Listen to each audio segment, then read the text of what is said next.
Good afternoon, everybody. Welcome to Anything But Hold'em. We are live, about to start the weekly round 2. This week it is a no limit deuce to 7 single draw. Now this is the tournament that we get tickets to if we place in one of the astronomer free rolls that we have played from time to time.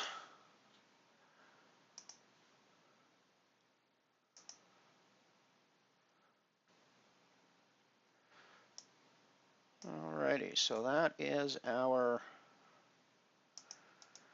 table up and ready to roll.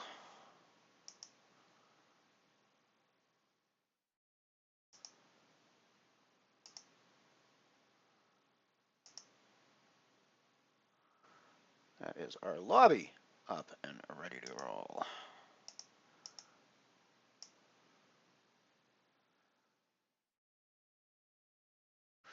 Of course, Sunday's a special day of streaming. We're going to have a ton of stuff happening today. We have our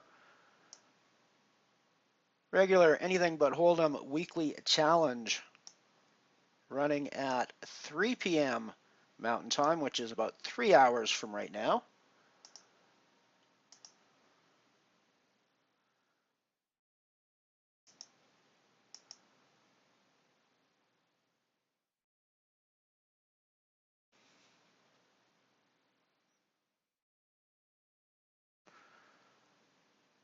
And if you search the tournament lobby on PokerStars for Elron, you will find that tournament. You can register with the password Elron66, E-L-R-O-N 66. Alrighty, we're in for our first hand. For the record, deuce to 7 is not my best game, and no limit deuce to 7 single draw is my worst version of said game. If I'm going to play deuce to 7, I almost always play a limit triple draw as opposed to no limit single draw. But in the weekly round 2, we play what they offer us, and every week they offer us a different game, and this week it is no limit deuce to 7 single draw.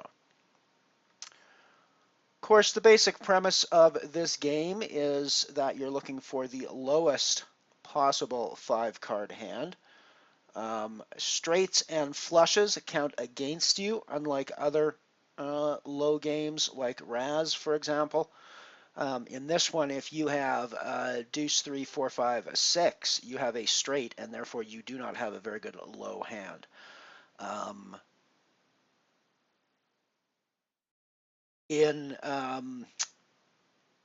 Hence the name deuce to 7. The nut hand in this game is 7, 5, 4, 3 deuce. And of course, there has to be a little bit of rainbow involved in that, because if you get a flush, that is a flush, and therefore not a very good low hand.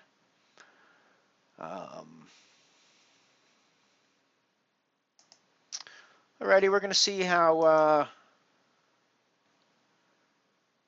Yeah, I mean, obviously, we're not calling an all-in bet. I'm not. I'm frankly not all that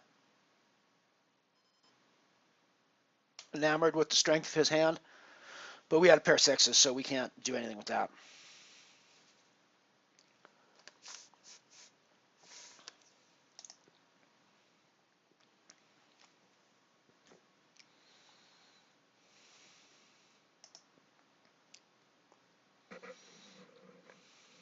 There's quite a different draw dynamic between single and triple draw. Obviously, the hand strengths in single draw are going to be far less strong than they are in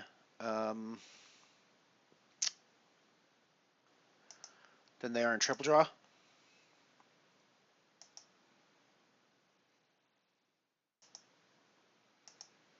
Because you only get one kick at the can, so.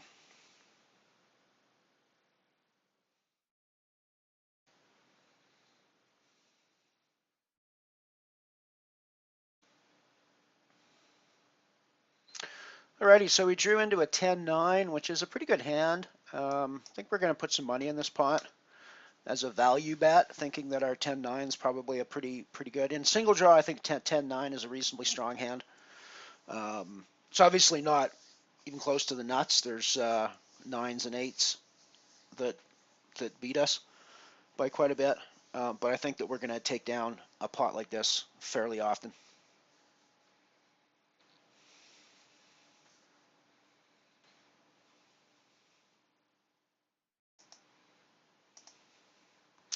I'm also playing a No Limit Hold'em game off stream at the moment. The Poker School Online Premier Skill League going on. I'll be spending most of my time focusing on the weekly round 2, I expect, but I might once in a while get distracted by action on the other table, and if so, I apologize for that. It's going to be a big day today. We've got a couple of 3 streams at least running. There's this weekly round 2, which will last as long as I have chips. And once I have no more chips left, I will quit streaming this. But at 3 p.m. in about 3 hours, we will be back with the Anything But Hold'em Weekly Challenge. This week it's going to be a horse tournament. So mixed game of Hold'em, Limit Hold'em, Limit Omaha High Low, Limit Raz, Limit Stud, and Limit Stud 8. You can find that tournament by searching Elron in the PokerStars tournament lobby. Password is Elron66. Hope to see you there. We'll be streaming that one from first card to last card, regardless of where I finish in that tournament. I will stream my own play while I'm playing, and I will flip over and do commentary on whatever tables seem to be interesting after I bust out. Alrighty, so we've drawn into a 10-8 low over here. I think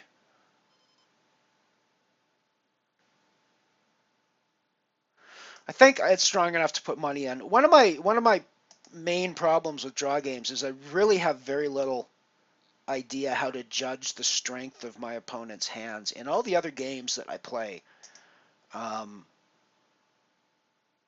there's a community board, there's face-up cards in their hand, there's things like that that give me more clues than just their betting patterns as to what the strength of their hand is. In the draw games, I have a lot of trouble figuring out what the various strengths are based on, you know, what they do and what they draw. Now, the fact that Freddie padded last time probably could have been an indication that he was pretty strong. But still, I think drawing into a 10-8 like that, I think I'm probably going to be losing money if I fold that out too often. Say hello in chat. Let me know who's out there. Good to see people watching. So as I said, yeah, it's a big day. We've got the horse tournament coming up that I will stream from start to end, and then of course this evening at 9:20 Mountain Time, in approximately 9 hours and 10 minutes, we'll be serving up another edition of the Sunday Raz, where we play a $1.10 Raz tournament that runs every night at 9:20 on PokerStars. So I hope you'll join me for one or more of those streams later on. Right now, of course, we're playing No Limit Deuce 7 single draw. Not only am I not very good at Deuce to 7, but No Limit single draw is probably my worst version of said game. I would normally play Limit triple draw as opposed to No Limit single draw in this game, but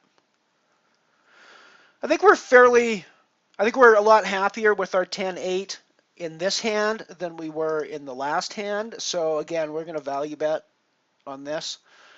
We should have been paying more attention to Freddie's draw patterns. With these guys both drawing a 2, I think that we're pretty confident that a 10-8 is going to have drawn out best.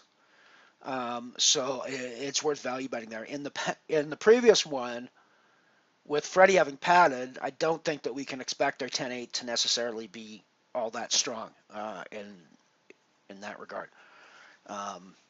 So I guess it's the draw pattern and then the bet pattern that really tells you what your opponent might be playing. So 3 for Vladu. We're going to draw 1. And we've drawn really well, so we're going to value bet into this. I think we're going to value bet a bit more than half pot this time. Go something like 95, I think.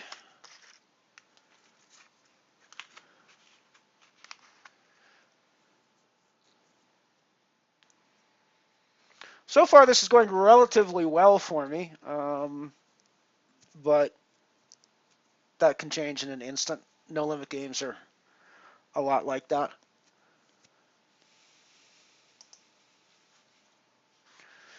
So obviously, we're going to draw 2 into our king queen and see what happens.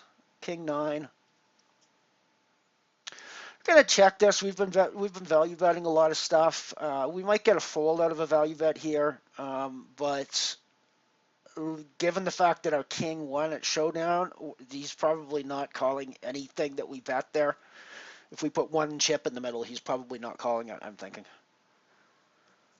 I'm gonna get out of this hand. I've been playing a crap load of hands in here, so I'm just gonna give this one up. It's not the strongest thing in the world. I could easily have drawn 7 there, or drawn 1 with one of the 7s, but looks like I got some weird stuff happening with my tables on the stream. So if you'll give me a moment, I am going to play with that just a little bit.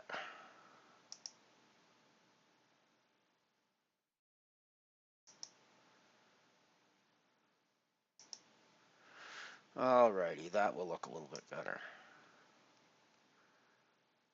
It was being a little weird and jumpy before, but now we should have a much better picture.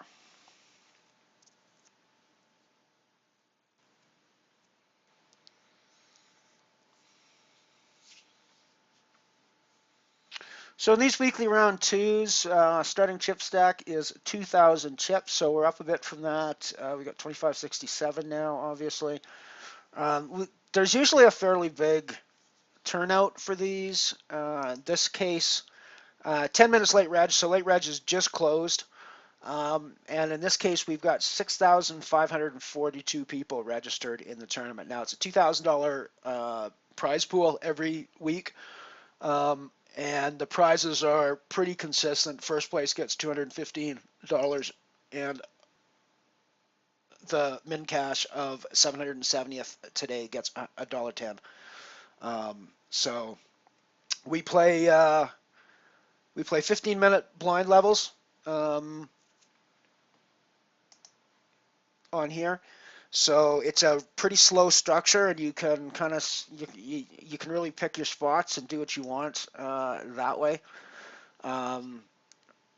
It's obviously early days. Right now we're sitting in the top 1,000, but as I said, it's early days, and I mean there's lots that can happen between now and the end.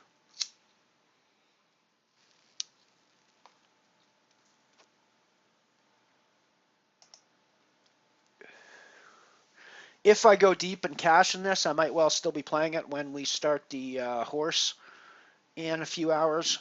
If that's the case, I'll just double table the 2 of them, and I'll do the horse on one side, and I'll do the weekly round 2 on the other.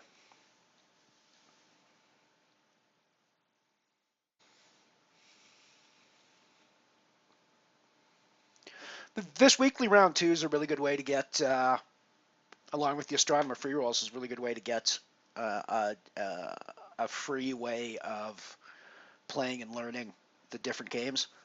All the astronomer free rolls come in all the different variety of games, so you can get into them for absolutely no money whatsoever and just, play and try different strategies and see what happens.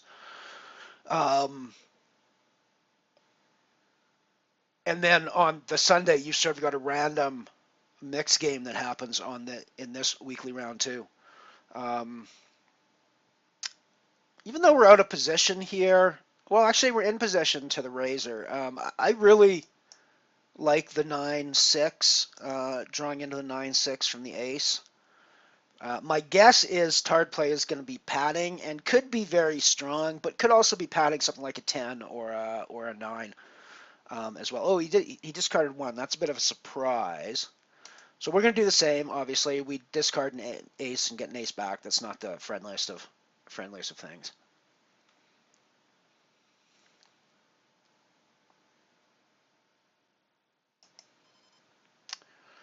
So I guess we just have to check here. We don't really have anything strong enough to bet with at this point.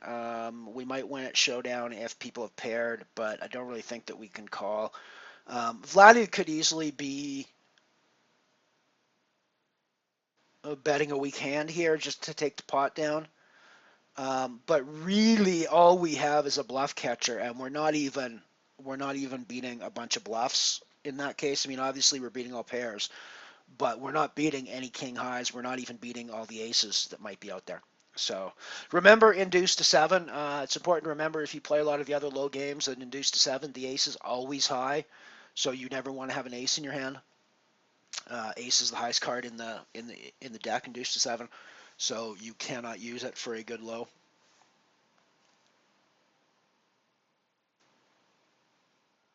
Which presents a rather unusual situation sometimes.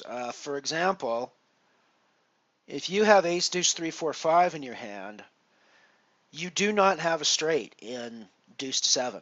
What you have is an ace, 5, 4, 3, deuce low hand. So that's an important thing to think about.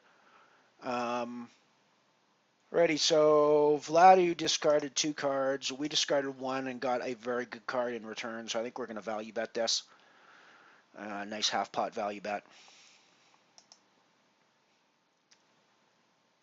So even though the wheel straight looks like the wheel straight, it's not actually the wheel straight in deuce to 7. It is an ace high low hand, ace 5 4 3 deuce, because the ace is always high.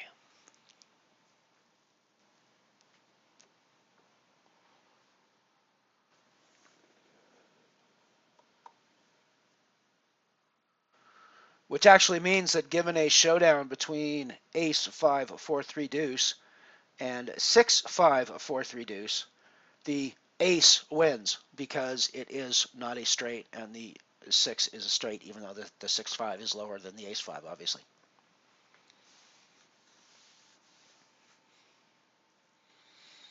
Of course, I guess even if it was a straight, I guess the ace to 5 would beat the deuce to 6 because the ace to 5 is a lower straight than the deuce to 6. So in a low game, the ace to 5 would win still. But still, the point I'm trying to make, the ace always being high, ace to 5 is not a straight.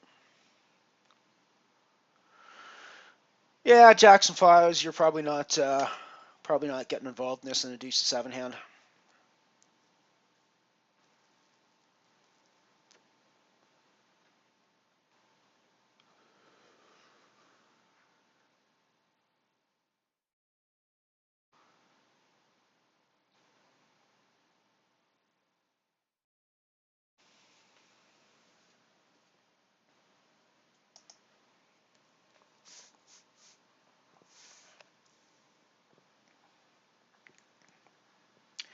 If I was to get involved in this hand, I don't plan to, but if I was to get involved in this hand, I would throw the 9 of clubs instead of throwing the 9 of diamonds, just to avoid the possibility of drawing another club and hitting a flush.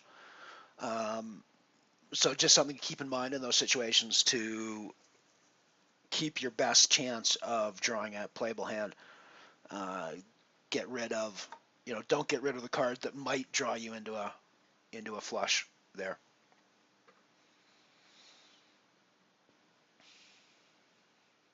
So likewise, if I've got a straight in my hand, I won't throw the highest card away, even though that's technically the best card to get rid of for drawing to a low hand. Because by throwing the highest card away, you're giving yourself a draw to an open-ended straight. If you throw the second highest card away, you're giving yourself a draw to a gut shot, which is far less likely to hit and degrade your hand. So yeah, I mean, I would almost always, in the case of a straight, I would almost always throw the second highest card instead of the highest card away.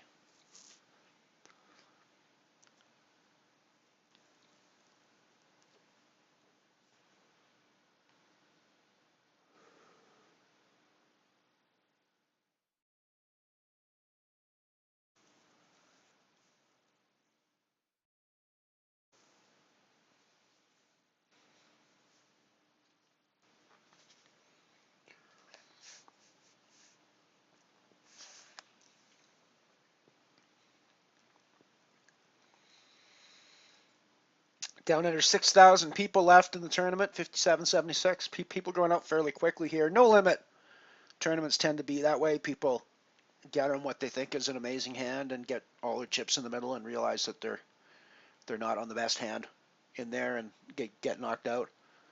Um, Obviously, if this was a limit tournament, it would be. Now, clearly, if you're playing a draw game, you're never getting dealt deuces full of threes. In deuce to seven, it's a useless hand, so I'm just going to get rid of it. But obviously, that deuces full of threes, that's the kind of thing that you love to see in a 5-card draw game, right?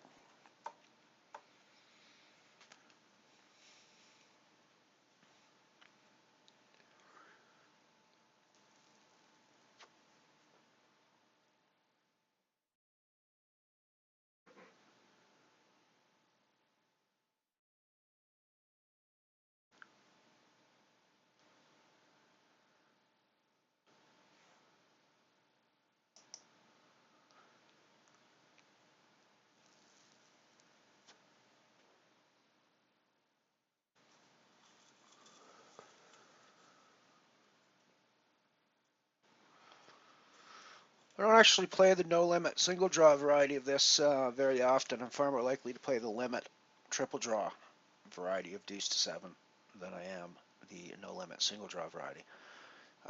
But it's a nice difference. You don't get nearly as many super strong hands. You don't see the nuts nearly as often. Um,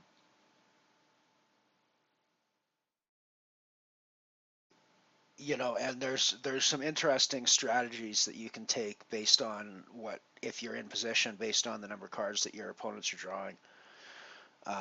Where you might pat as weak a hand as a jack based on your opponent's draw pattern, just because the odds say that favor your jack being best at the end. Don't really need to get involved in this, I don't think. It is checked to us, so I mean we're going to check through obviously and get rid of one of our kings, but it's not. We'll get rid of both the kings and see what we draw to with the 8, 9, 10. It's not really a hand that we're thrilled with. We get 2 jacks back, which is not going to really make us very happy.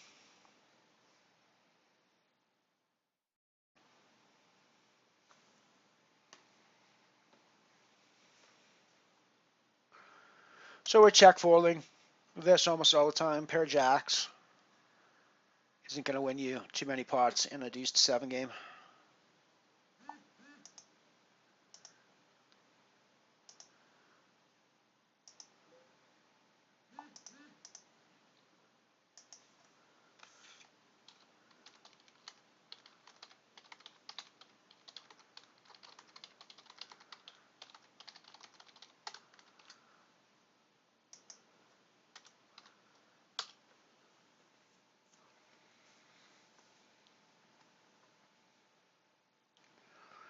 So this is probably worth drawing one of our 9s for 20 chips. You get back a queen, which is better than a pair of 9s, but it's not a hugely strong hand. I'm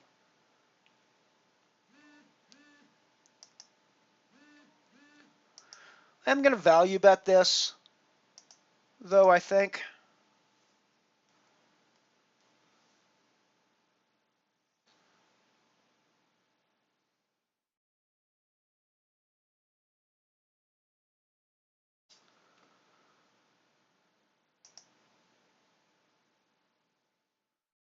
And we took the pot down without contest.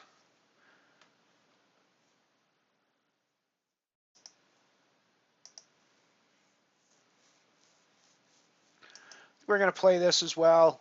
10-6 is what we're drawing into.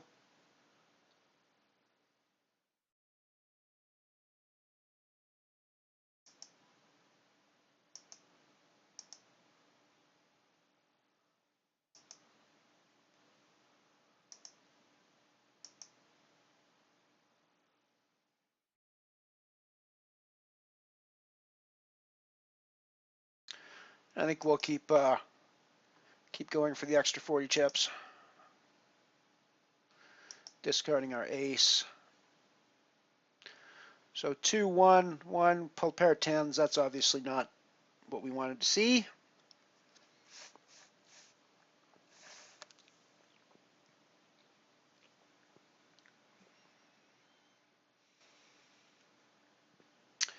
I don't think we can really call here and expect to show a profit with a pair of tens.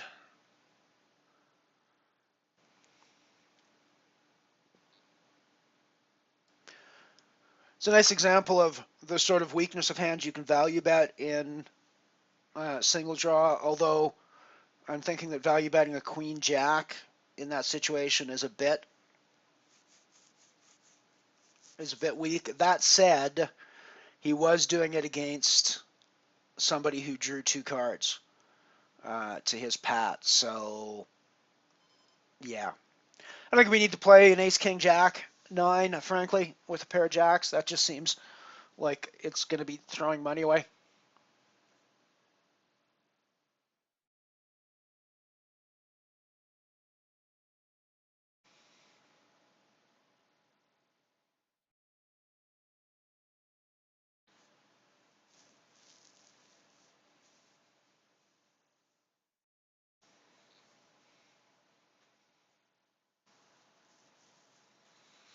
Down to 5,500 people left in the tournament, so numbers are dropping pretty fast. We've lost almost 1,000 people already. It's only half an hour in. Pair of sixes with jack queen up top, but not really any reason to play that either in this situation. Like I said, the blind levels are pretty slow on this one. We're only in level 2 now, switching to level 3 in 4 minutes, so we've got lots of time to find the spots that we want to play.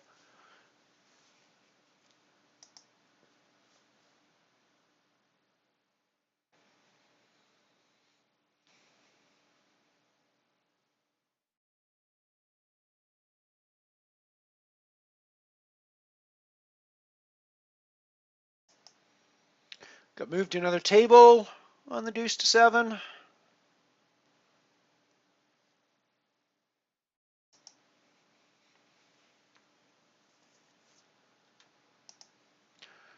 Just doing some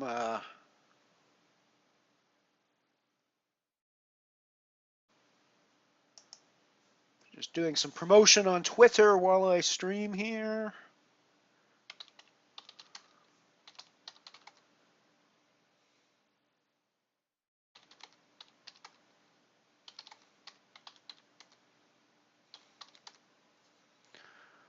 Don't need to play that, I don't think.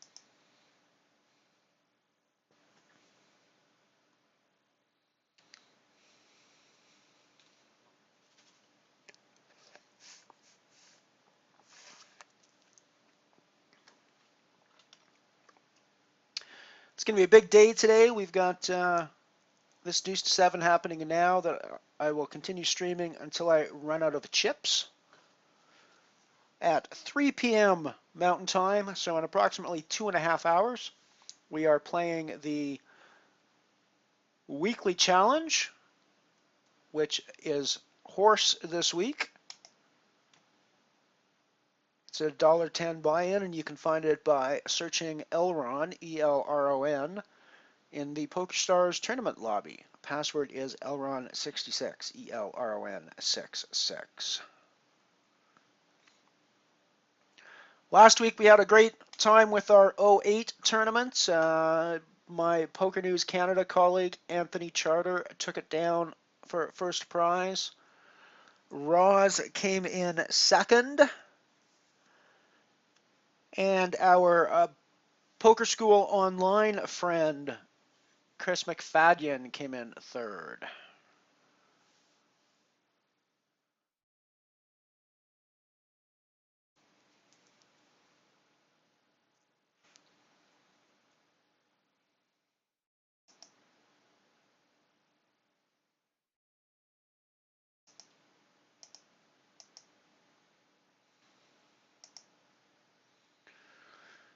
Jack 983, probably don't need to get involved with that either.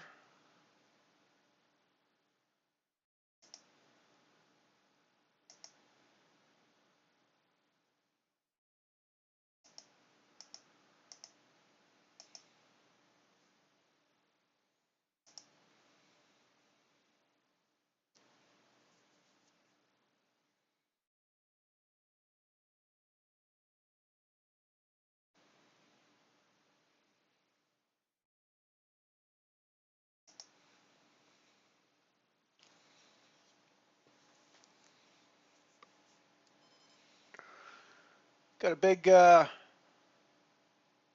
big shove over there by Ruslan. Called by Butcherman's 98 and lost to the 76. In a single draw game, if you got a 76, you're going to want to put as many chips as you can into the pot most of the times. There's only a couple of hands you're losing to at that point, so may not quite be the nuts, but it's close enough to it that you want to put chips in.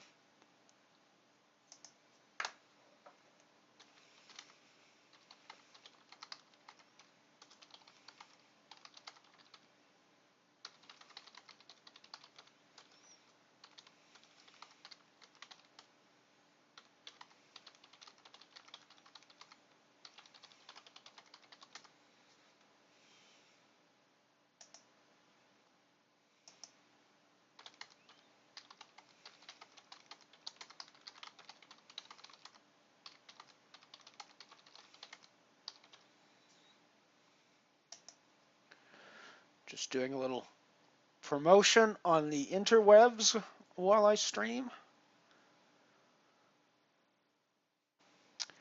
Ace 10 8 2. If it folds around to me, I think I might throw a raise in.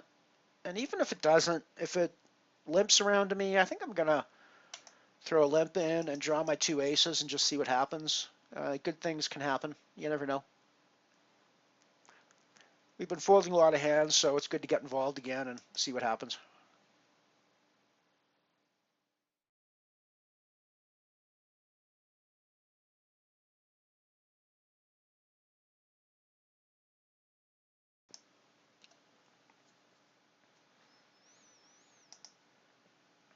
So we're going to discard our two aces.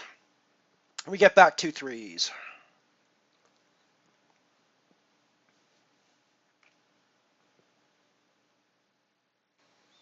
It's interesting with the draw patterns, we might almost have drawn only one of our aces and drawn to an ace high. Given the way this is betting out now, that probably wouldn't have won us the pot, but yeah, 98. So we would have never had a chance drawing to an ace high. We actually were drawing to the winning hand. We were drawing to an 8 with our... No, we weren't. We were drawing to a 10-8, weren't we? What were we drawing to? Yes, we were drawing to a 10-8, so no, we were not drawing to a winning hand. We were drawing to a losing hand.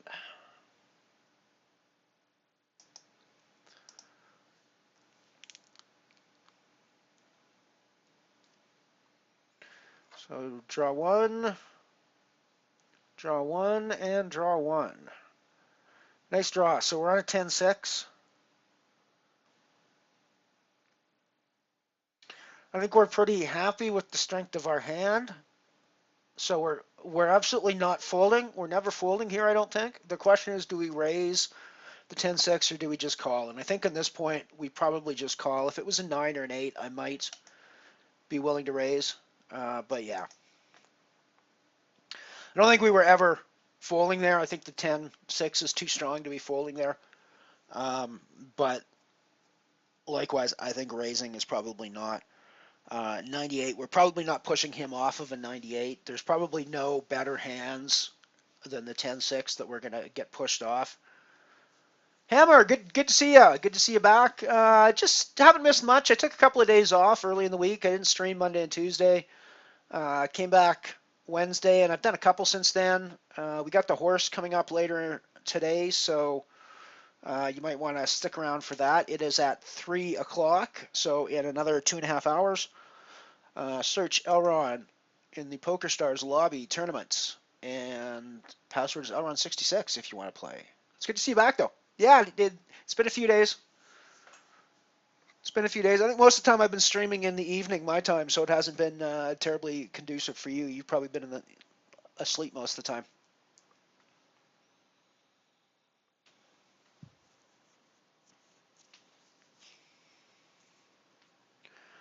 So I think we're definitely getting involved here. Drawing 1 to an 86. That's a pretty good place to be, especially given the pattern so far. That's a nice hand. We're definitely going to want to put some money into the pot with this one, and I think that this one is strong enough for us to raise.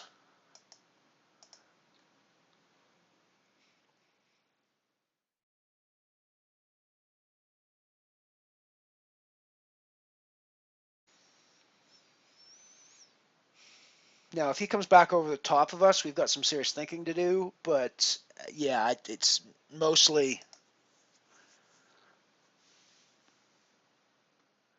I mean, I suppose that somebody with a really strong 7 or a stronger 8 could be value betting that small, could be leading that small with the intention of trying to get somebody to come over the top of him like I did. But that's a pretty high-end play, I think. And for the most part, if you've got a hand like a 7 there, you're gonna want to get as much value in the pot as you can. And the 180 bet just kind of told me that they weren't that thrilled with their hand. Draw 1 to the 9. We got a 10-9. That's not a great hand, but yeah, I agree. The single draw is a bit brutal. You really do. You got one chance, and if you miss it, you miss it. Again, I think we're not folding our 10-9, but we're not raising there either. And we're taking it down. The other argument for not raising there is that you potentially keep Rover calling there. If you raise, Rover probably folds out.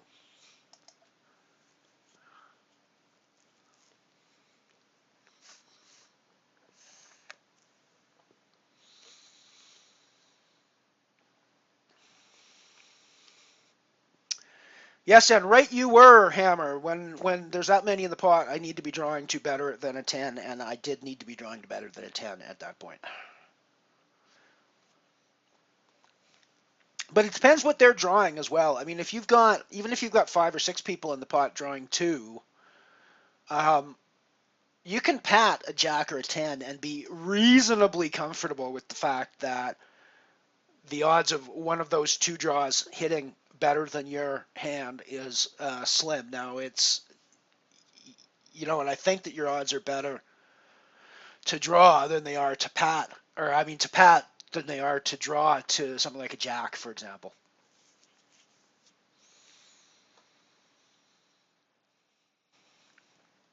Sweet, glad to hear you'll be around.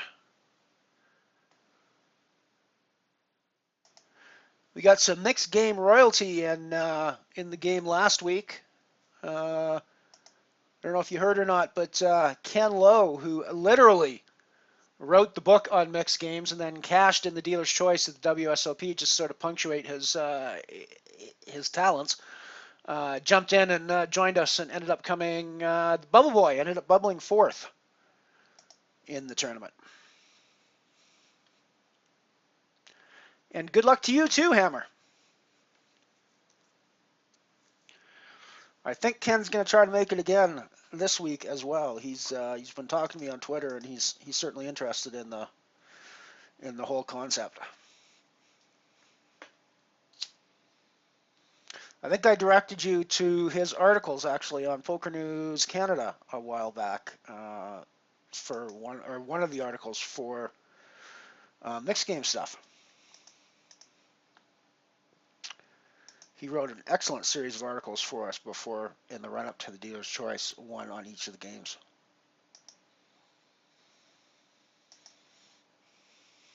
Discard a 3, get a 3 back. That's never a lot of fun.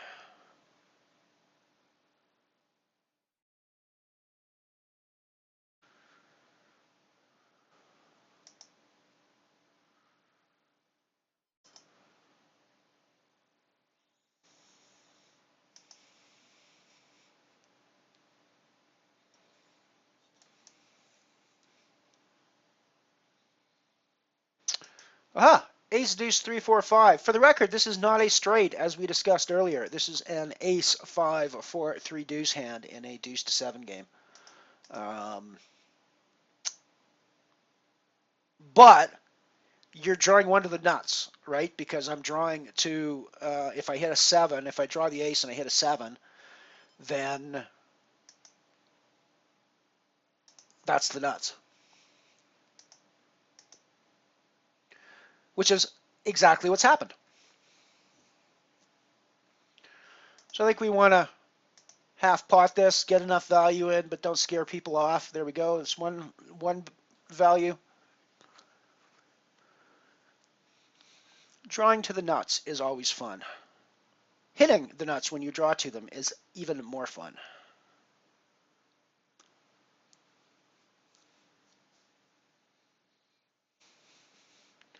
8, 8, 3, 3, 5. We could definitely play an 8, 3, 5, but drawing 2, never going to be great odds.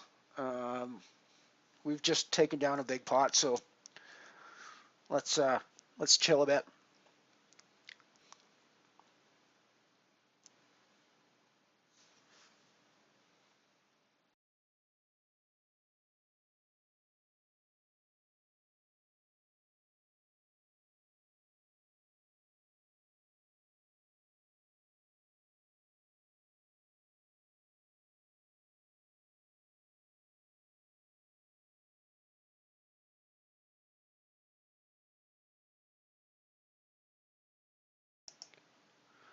I folded that one out just because the jack isn't all that strong. I could draw a 3 jack if I wanted to, but that's, again, there's really no need for that at this stage.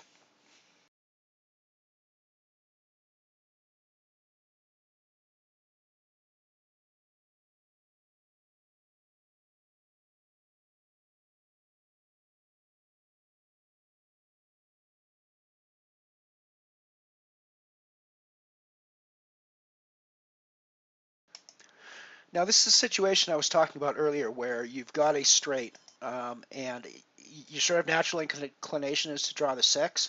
But by drawing the 6, you're drawing it to an open-ended straight draw.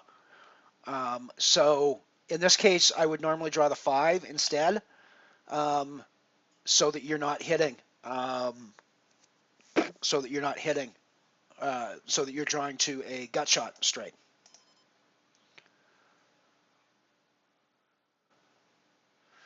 And I don't think, given that we drew a jack, we can profitably call that. I think if we'd, with his pad, I think if we'd done a 9 or less, we might be calling there. But with a jack, I don't think it's something that we could do. I hope Ken will be playing. I hope Ken will be playing tonight. He's out at the moment. He just sent me a post on Facebook. He's out at the moment, but he's going to try to make it back for the game. So he really loves the concept, and I'm really glad for his support, obviously, because he's a big name in this stuff. And yeah, it's good to have his critique. I was streaming last week as I was playing on my 3-minute delay, and he was in chat, and he gave me a bit of a dressing down about folding a hand with the second nut low. So that one was he does critique hands if you ask him to. He was right. I shouldn't have folded, but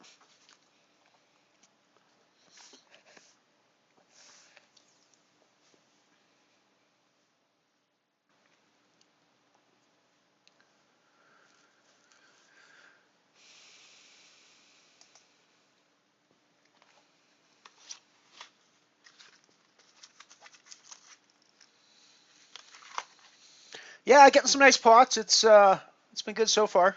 We're still I'm still in pretty comfortable position. Um, Obviously, in a no limit game, things can change super quickly, and they can change super quickly in either direction.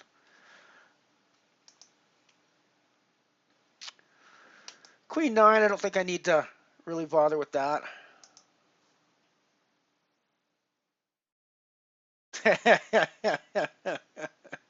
Yeah, my keyboard gets a bit wonky at times too.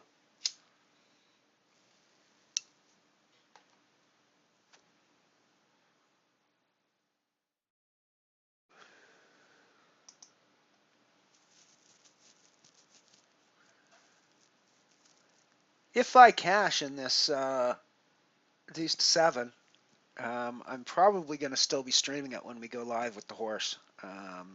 Just judging by other times when I've streamed or when I've played these and gone deep in them. But that's cool. We'll just throw it up side by side and we'll stream them both if that happens.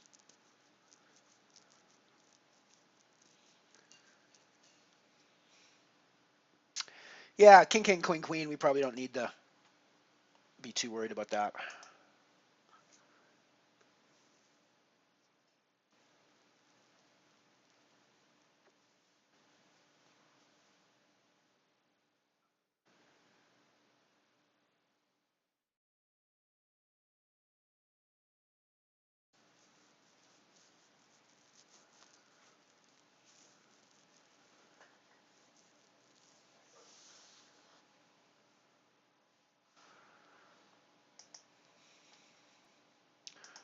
We're definitely getting involved in this one.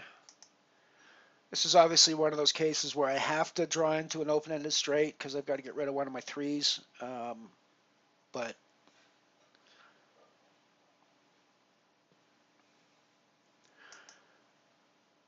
yeah, break a set of 3s, draw a set of 4s. Or pair, I guess, not set.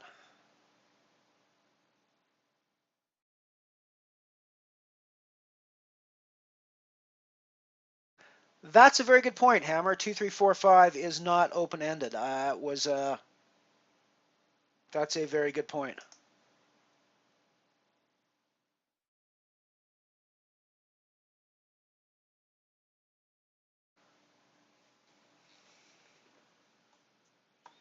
Yeah, I don't think about that. I look at 2, 3, 4, 5, and it looks open-ended to me.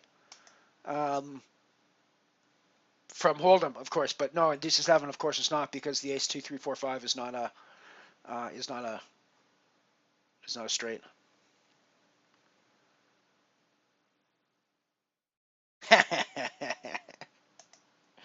Well, Ken does it very politely. I will say he's very Canadian in that regard. He definitely dresses you down politely, but he will dress you down.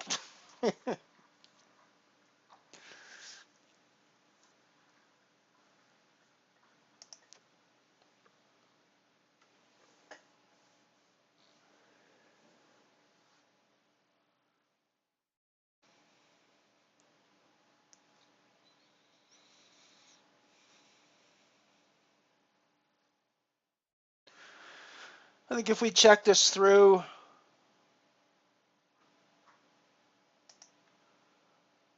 we'll draw the ace queen.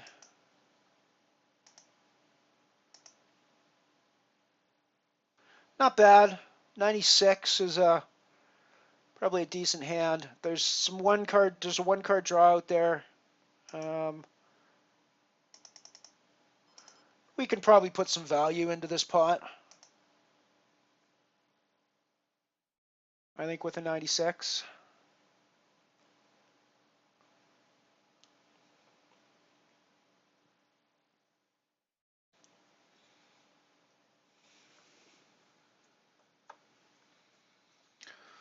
Ruslin's obviously got something that he's worth thinking about. I'm going to guess it's like a 10 or a jack that he finally folded.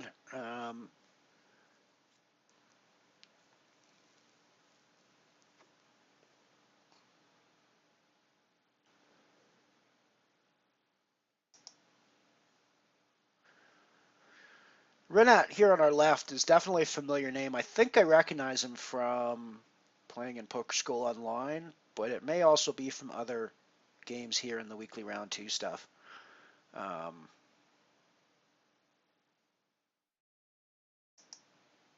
No, I haven't seen a call throw away everything yet. Um, this doesn't tend to be nearly as clueless as the astronomer free rolls are, simply because you need a ticket to buy into this, and unless you have some knowledge of deuce to seven, you're probably not going to use your ticket to buy into a deuce to seven tournament. So the number of people in here that know nothing about deuce to seven is far lower than the number of people in a standard astronomer free roll that know nothing about deuce to seven. And actually in these weekly round 2s, the competition is pretty strong in the mixed games. It seems to me that people who fancy themselves specialists at a certain game will kind of wait around and watch for that game to show up in the weekly round 2 and then jump into it with their tickets. Um, if you fancy yourself a Badoogie player, then you're going to wait around for the Badoogie and jump into those Badoogies with your ticket and not play the other ones kind of thing. So they do tend to be fairly strong competition in each of the games. It's people that know the games fairly well that go into these. But that said, they're certainly not impossible to get through, and they're certainly not impossible to cash in. Had a string of forgettable throwaway hands here on the deuce to seven.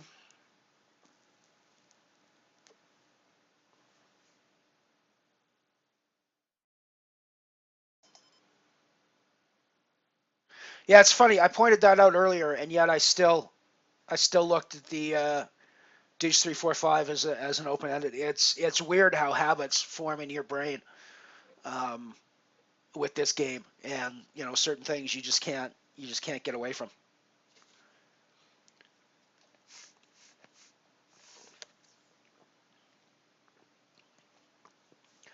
Obviously, if we can draw a 9 or lower when we throw our queen away, we're going to be pretty happy, I think, with this hand. In fact, I think I might throw some extra money in pre-flop since we're so strong on our 4 cards.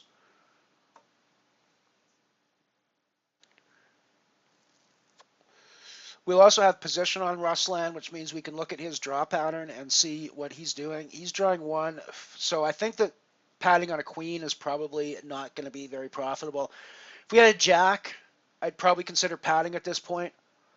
If we had a 10 or lower, I would almost definitely be padding at this point rather than drawing, but I'm going to draw the queen for sure. And we hit the straight. So he could obviously have paired one of his cards and be trying to take the pot down. But even if that's the case, there's nothing we can do about it. So we just have to fold. I mean, I suppose we could reshove all in, but that seems like a foolish move a lot of the time, frankly.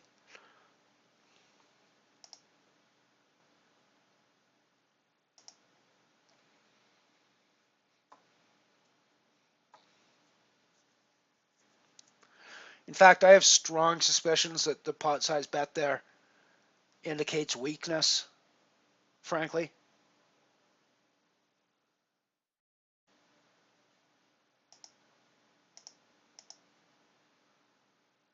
You know, it indicates that he's got something that he's not terribly thrilled with, and would rather see the hand end without a showdown than anything else, because he's not really giving me odds to call there with much.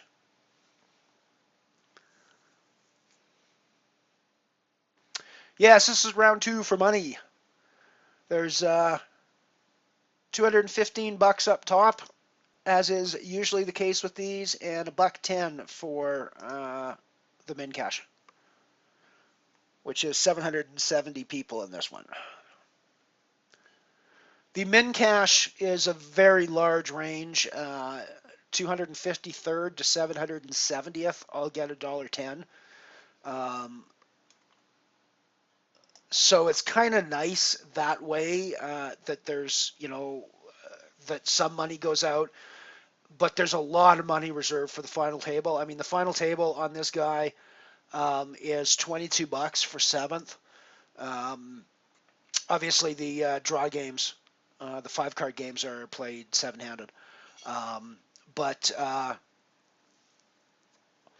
so there's $22 on the table for 7th and $215 up top. So there's a ton of money on the final table in these.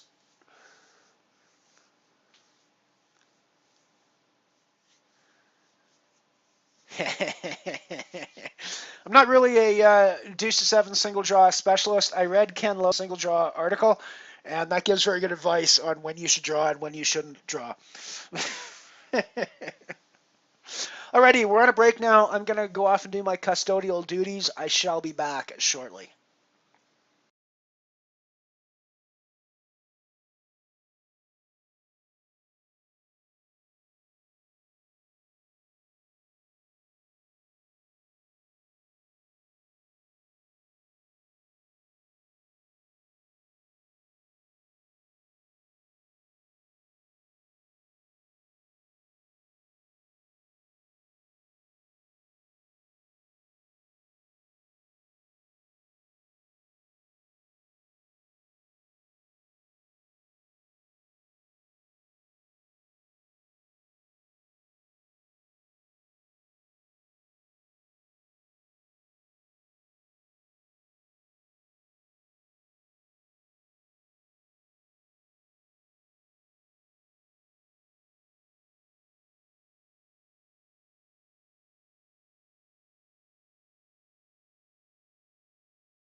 And I'm back again.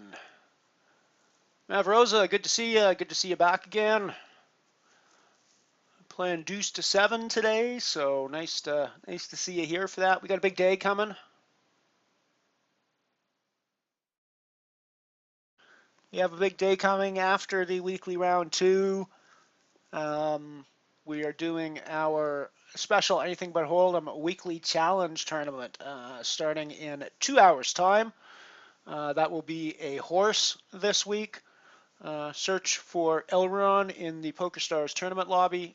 That's ELRON, and the password is Elron66. Buy-in is $1.10. Should be a lot of fun. Last week it was won by my Poker News Canada colleague Anthony Charter. The dude also took down a $50,000 first place in a side tournament in Vegas over the summer while he was there covering the WSOP for Poker News. So he's got some poker skills, so it's no surprise that he took down our little Anything But HoldEm tournament as well.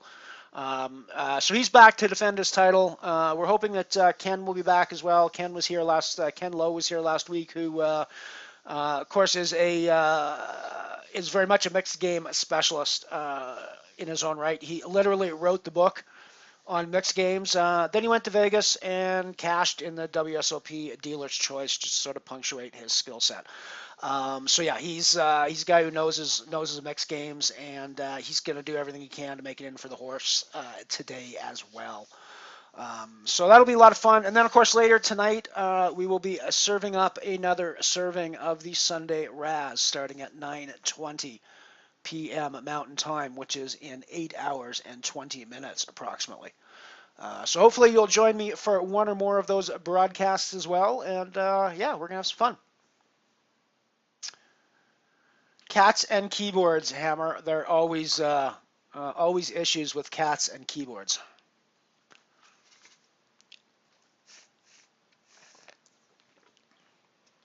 I no longer have a cat, but I know when I did, one of the main issues was that you can never be doing anything that doesn't involve attention to the cat when the cat is around. So if you're doing something on your computer, that means that your cat is between you and your computer, trying to get your attention.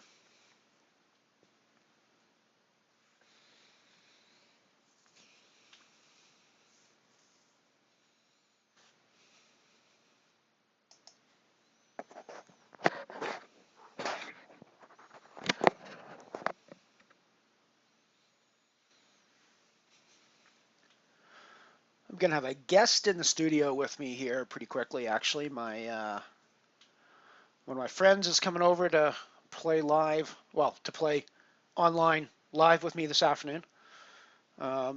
So she'll be coming and chilling out as well. I don't know if she'll actually be on stream or not, but she'll be sitting here beside me, and I think it's even going to be in our games. So looking forward to that. I think she's actually arriving, possibly.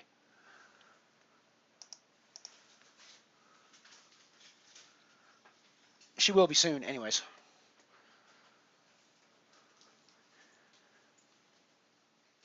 Yes, she's arrived. She's arrived. Welcome, welcome, welcome.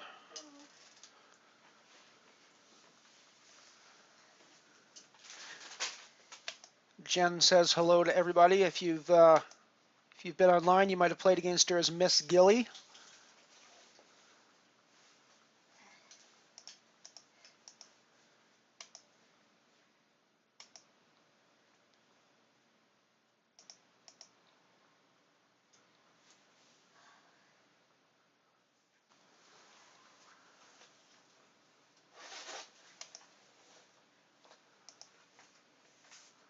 I will be back in a couple of seconds.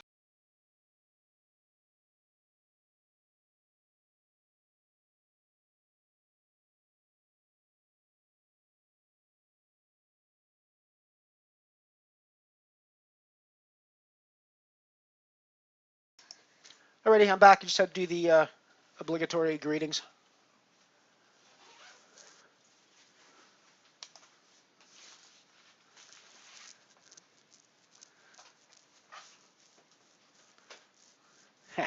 Yes, he won our tournament. He must be good.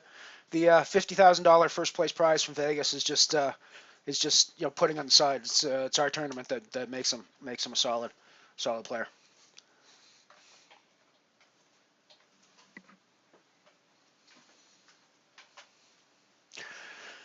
That king 10's a hand that we probably could have played. Draw the king to a 10-8, even draw the king 10 to an 8-6, but it's not really something that's necessary, I don't think, at this stage.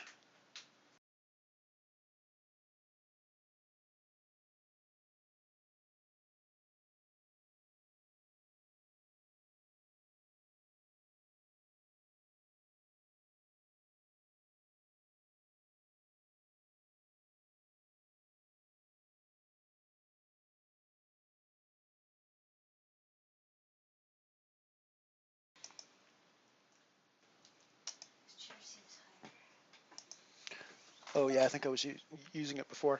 Oh, sorry, that was I was saying that on stream when I was talking to my friend Jen.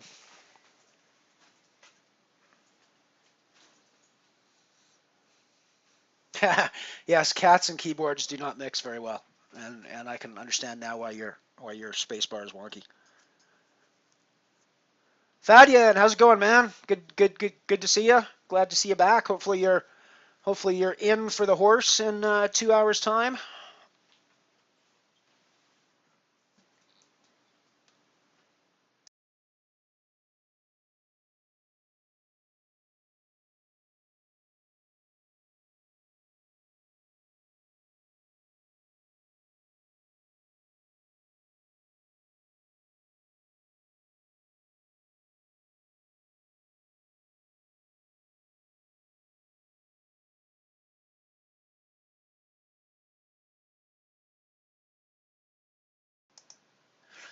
Alrighty, 8-7, 4 deuce ace. This is a hand that I think we probably want to get involved with. We're gonna definitely come in for a limp here. Toss the ace, see what happens.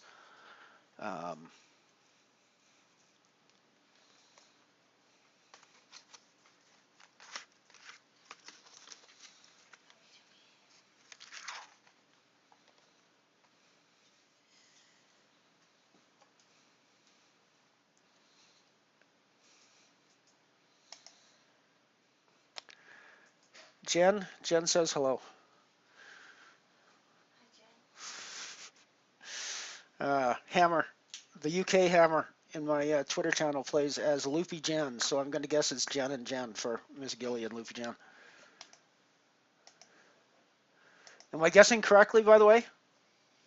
That Jen is Luffy Jen?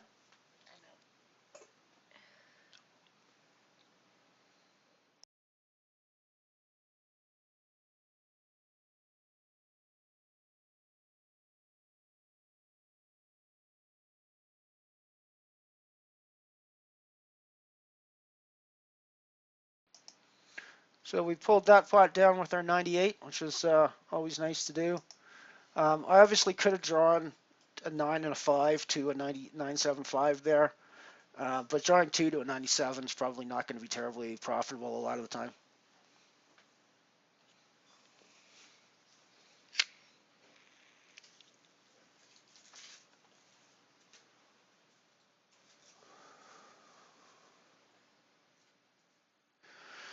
Well, if this was 5-card draw, we'd be dancing around our office now with our 9-10 Jack, Queen, King. However, this is not 5-card draw, so therefore we're going to fold that and move on to the next hand.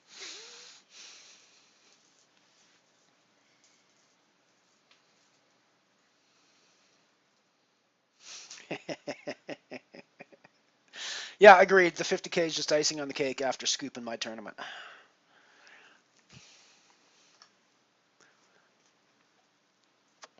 Of course, being that it was 50K won in Vegas, he's still waiting for half the money back from the IRS, who takes half of it immediately and then forces you to fill out a bunch of paperwork and wait for the rest of your life to get the other half back from them, if you're a foreign person who wins a tournament in Vegas. For the record, people think they give you $50,000, you walk away. That happens in Canada. They give you $50,000, you walk away. In the U.S., that's not the case. They give you $50,000, you give half of it to the IRS, and you then spend much of the rest of your life begging the IRS to give it back to you.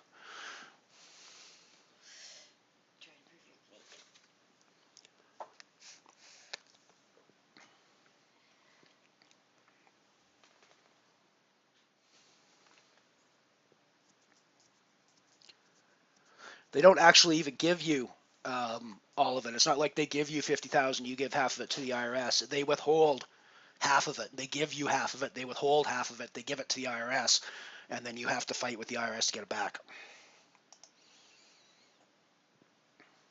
It's a wonder that any foreign person actually goes to the U.S. to play tournaments, given that situation, frankly, but it happens.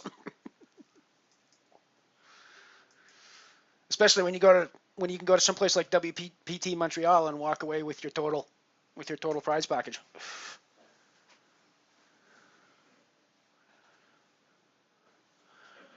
I'm with you on that one, Fadian. Giddy up, horsey.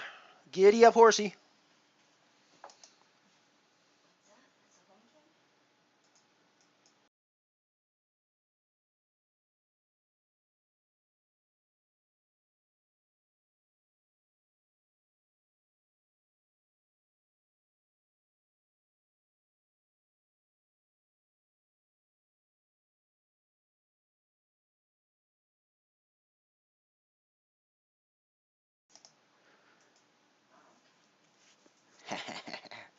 actually, actually, Fad, I agree with you. Um, I'd probably be better at just the RSE portion as well. I'd actually be better at the ORE, I think, would be mine. If you leave off the HoldEm and the stud, I'd do a lot better at the game. And just if we just played 08 Raz and stud 8, that would definitely be what I would be after.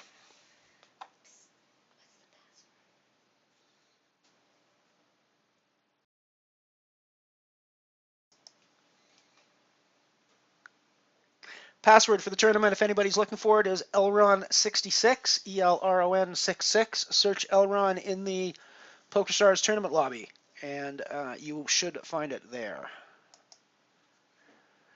Make sure that you do not have your filter for HoldEm games selected. I had a buddy who shall remain nameless, Matt, um, spend about 20 minutes looking for the tournament today and whining in Skype that he couldn't find it because he had his filter set to only look for no limit HoldEm. And I'm like, this is anything but HoldEm. What do you got your filter set for HoldEm for, dude?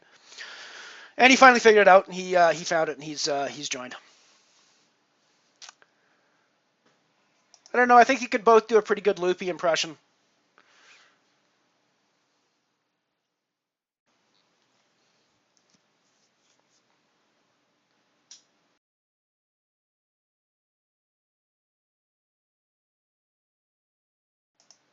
Ace King 10. I don't think I need to get involved in that, frankly.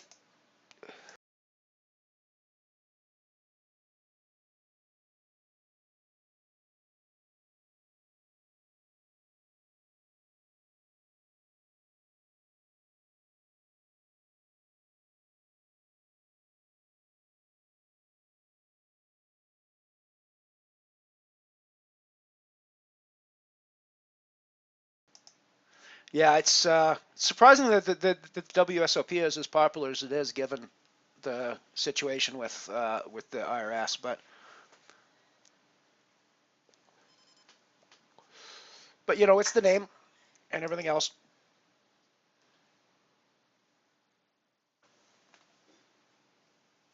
But I think that's why the EPT has become so popular as well, because they're huge buy-in tournaments that the tax implications are completely different for international players.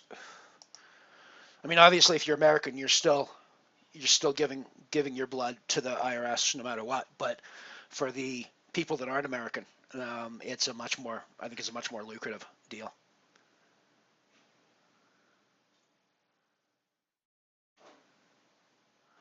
Yeah, well, Fad, that's technically the case with Canada as well. You do get all of your dollars eventually. The problem is the IRS withholds it immediately at the time, and then you have to file a bunch of paperwork, and it's taken Anthony. I'm pretty sure he still hasn't gotten the rest of his money. Um, from this was, I think, in June that he won that he won the tournament. I think he's expecting it by the end of this year, but it was a pretty significant amount of time. But yes, eventually you do in places like Canada and the UK and I believe Australia as well, and places like that where you do have a treaty, you will eventually get it all back, and they will eventually give it to you. They just make you go through a bunch of paperwork hoops to get it.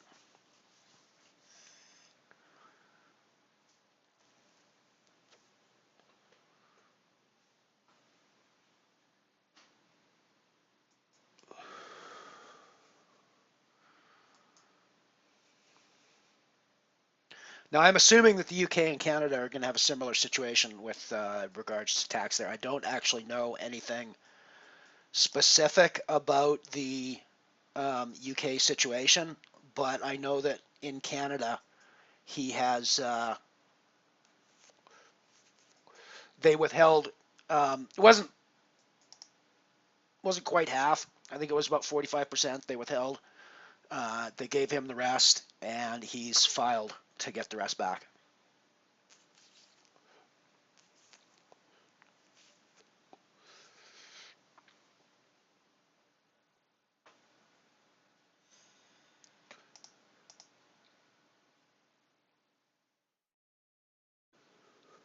Queen, queen, deuce, deuce. I think I can get away from. Could obviously draw a queen deuce to a queen four deuce, but that's not going to be a good hand. I could draw a queen queen deuce to a four deuce, which is probably a better option, but drawing three, I mean, I suppose for a limp it might be worth it, but where's Ken when you need him, damn it?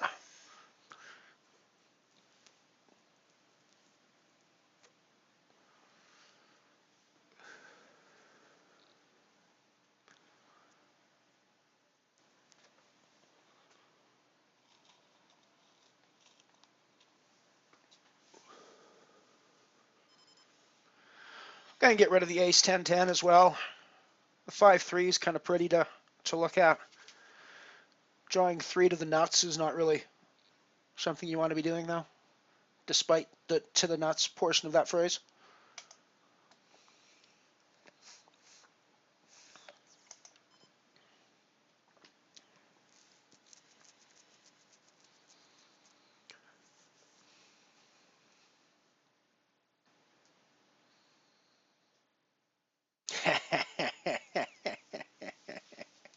Yeah, I don't think anybody's thinking that you made your poker name after somebody else.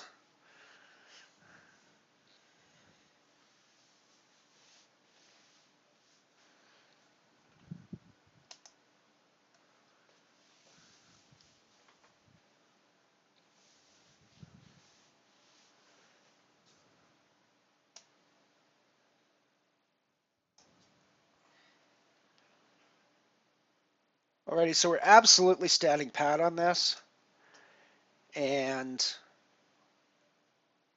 we're gonna make a small value bet, just like a min pot or like a min bet here. And yeah, that's kind of what we were hoping that he would do. Now, we could certainly re-raise him again because the 98 is going to be pretty strong against a two-card draw. That said, it's not a super strong hand, so I think just calling here is the way to go. We're gonna not really get called at the end of the day by much weaker. We're only going to get called by stronger, and we're not going to get much stronger, I don't think, to fold out. We might get the odd 8, and we might get some 97s and 96s to fold out in that situation. But that's really about it if we put in a raise there, and our chances of getting just snap back off with something better than a 9 are reasonably good there. So I think the raise is probably not going to be profitable a ton of times. Right, so I think we're obviously getting involved in this, even with the 3x raise by Wrestling. He's a fairly active player, but he's also a fairly strong player. So, I mean, I don't think that we're putting him on nothing, but I also don't think that we cannot get involved with we got another raise. So Wrestling folded out, the original raiser folded out after.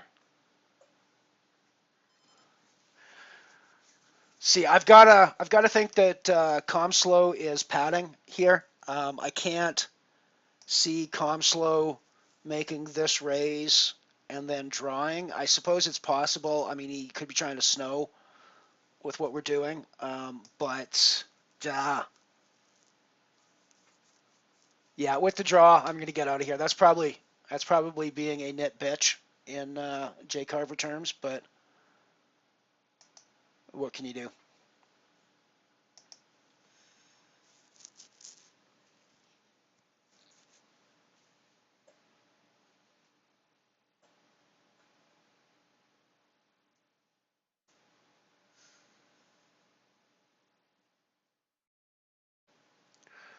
I have not killed Jen. She's still here.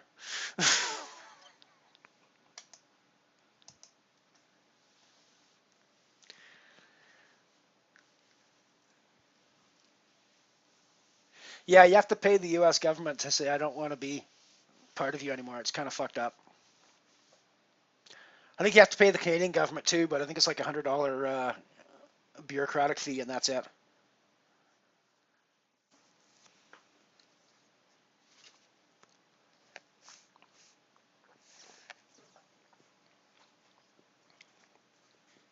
Yeah, I know. I love playing when I travel to the UK. I work. My day job here in Canada is doing computer support for the British Army when they do. They have a base that they train out over here in Canada. One of our bases. We lend. Well, I was going to say we lend it out to them. We don't lend it out to them. We rent it out to them to come and drive the tanks around and fire the guns and do the training and stuff. And I run a computer system for them. So I end up traveling to the UK a reasonable amount on work. And I always try to schedule a week or two in advance or after, so I can go play some poker. I love going to Nottingham to play. Nottingham's great to play. London was a blast. Um, I think I want to try. Oh shit! What's the big? Is it? It's not Manchester. It's sort of near Coventry. It's a big. It's another big center. I want to. There's a few I want to try. I want to go back to London as well. I didn't get to play the Victoria last time I was there. I'd like to try that, but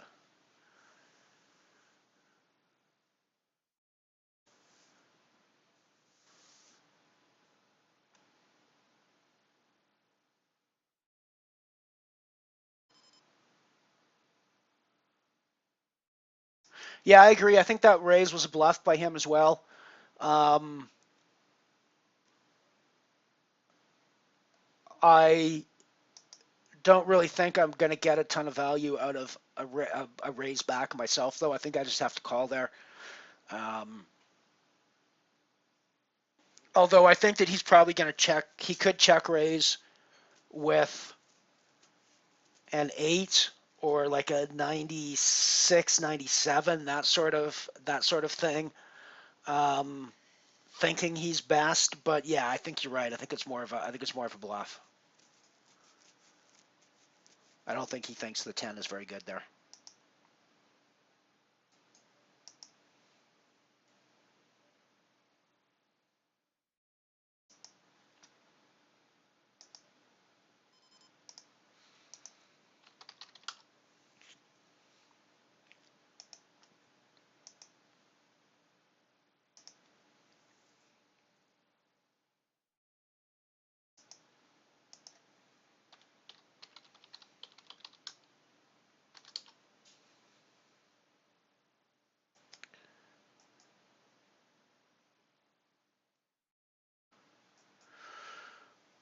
Queen, queen, ace. We probably don't need to get involved in that.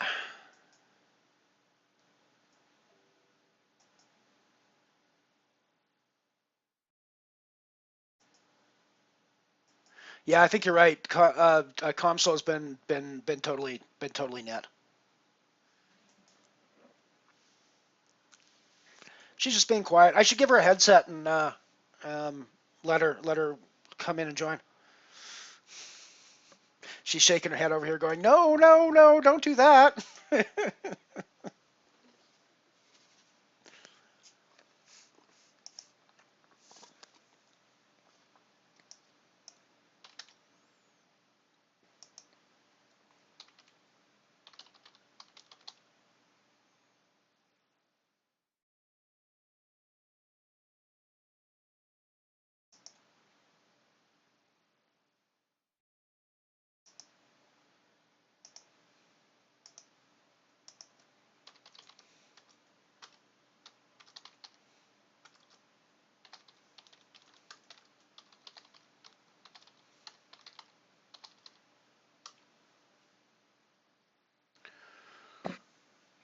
Alrighty, I think I'm gonna put in 80 and draw the ace king and see what happens here. Not a terrible result. Um, Against the other draw patterns, though, it's hard to say. MHD Golf probably had a much stronger four card than I did to start with, but wow, wow, looks like we're taking it down with Jack 9. How's that?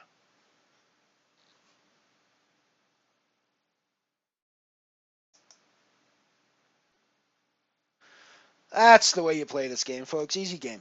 Easy game.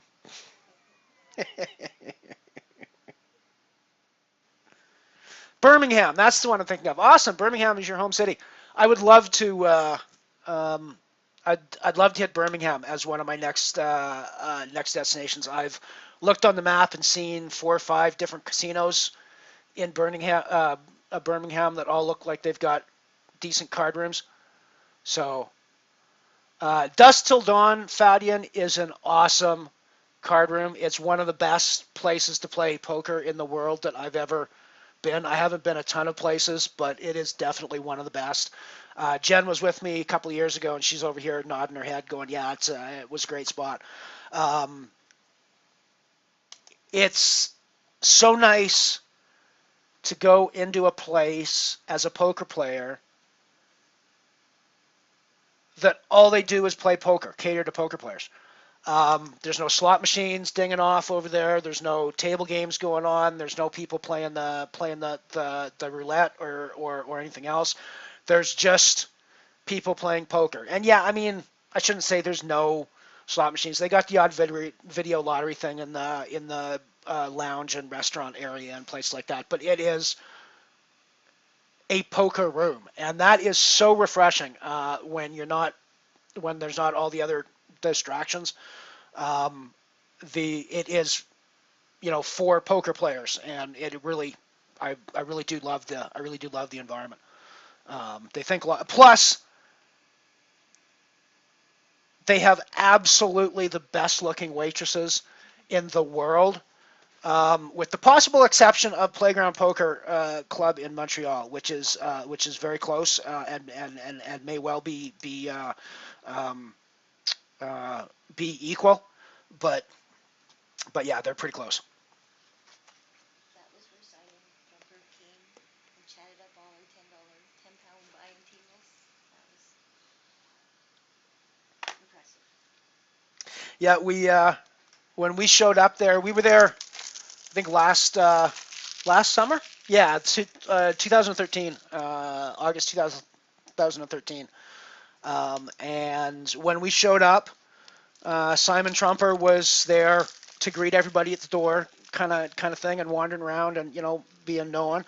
And then he made a point of coming around to every one of the tables in the 10-pound tournament and a beginners tournament, introducing himself and chatting with the table and being really friendly, which is of course is a good PR move as well as being friendly. But nonetheless, it's a nice environment. It's a good um, it makes for a nice situation. So we got a pretty strong hand here, drawing the ace with an 85 otherwise. So we're definitely gonna try to take this down pre-flop, because drawing the ace, I mean, obviously it's an ace, right? So, and the draw, you're never sure about with the draw. So you want to put money in the pot early. Gives you a couple of ways to win. You can take it down pre, or you can win with the draw. That said, I've also been super tight as far as my raises are concerned. I've been doing a lot of limping behind with my hands. So as soon as I see me put extra chips into the pot, I think everybody's running scared at this point. Going, oh my god, oh my god, oh my god, he's putting chips in the pot. Get away, get away, get away.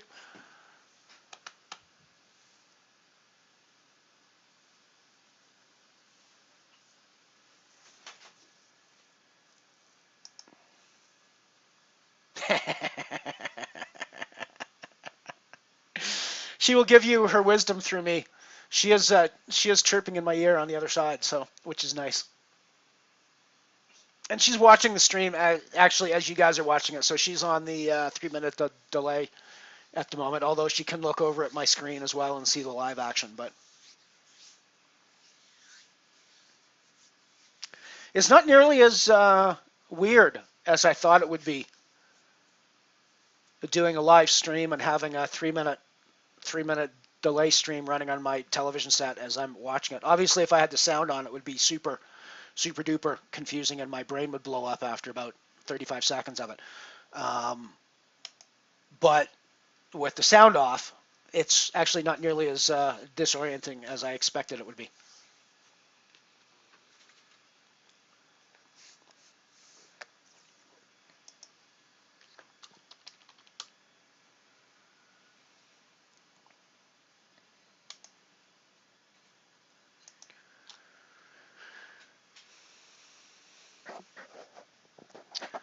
So we got 4,000 chips, which is pretty good. We're down to 2585 left in the tournament.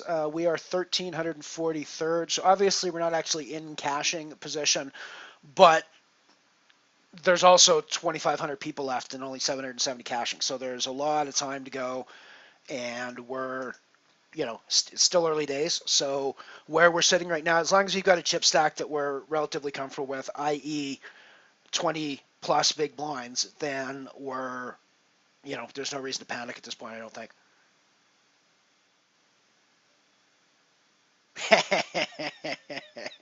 Yes, you have the advantage in that regard at Dust to Dawn, Hammer.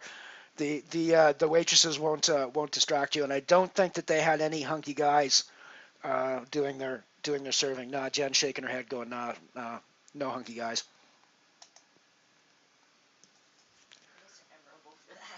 I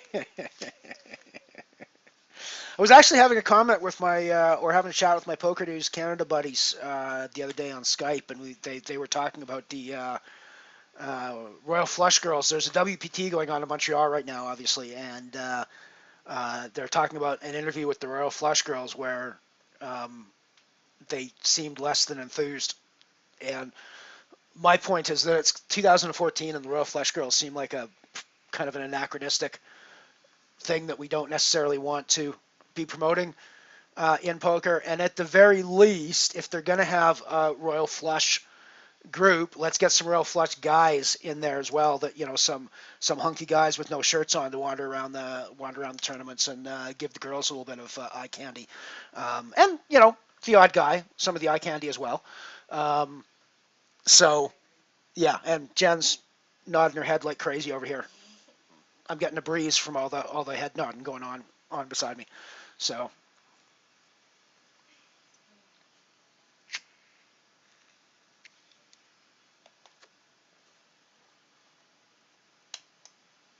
but I have to think that one of the reasons that there are still women that feel uncomfortable going into a poker environment is because there are things like the Royal Flush Girls that are, an integral part of one of the biggest tournament tours in the world, and it just is not necessarily the most conducive environment. And the obviously I make a flippant comment about the waitresses at Dust to Dawn, but that's another part of the thing. They're catering to the 90% of their audience that is men, and ignoring the fact that the reason their audience may only be 10% women is because they're catering to the other side.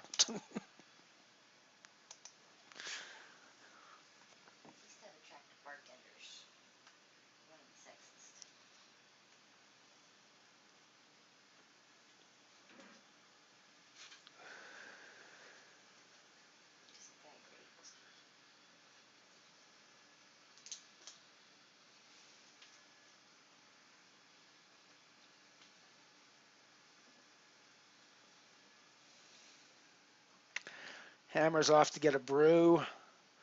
That's absolutely one thing I miss about being in the UK for work is being able to go to the pub and have an ale, a real, honest to God ale, drawn from a tap, stored in a cellar at the proper temperature and with the proper head, and actually get a pint when I ask for a pint. It's so amazing in Canada. You ask for a pint of beer and they give you a pint glass with an inch or an inch and a half ahead at the top of it. It's like, you're not giving me a freaking pint of beer, buddy. You're giving me less than a pint and a bunch of head to go along with it. So what gives? So one of the things I love about the UK is, of course, you get a pint of beer when you order a pint of beer, and that's definitely in the favor of the UK. You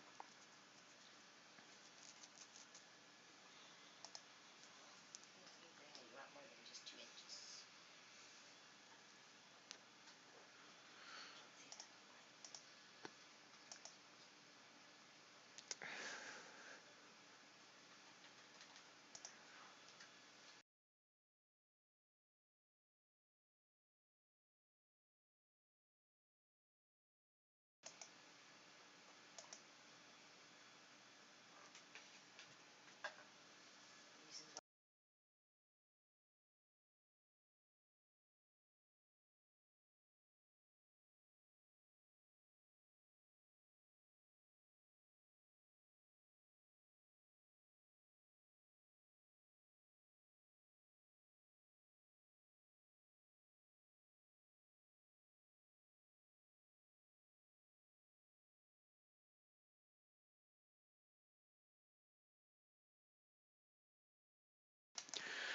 Alrighty, this is a tough one. I'm pretty sure that Rustlin is going to play back aggressively at us if we go with this. 98's not really strong. I'm just going to fold out here and be done with it. I think that's probably net bitchiness, but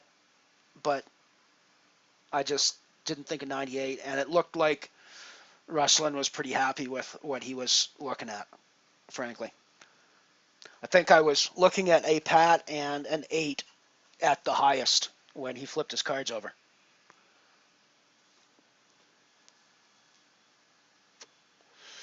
Welcome back, Jen. Welcome back. I was just commenting about how it's lovely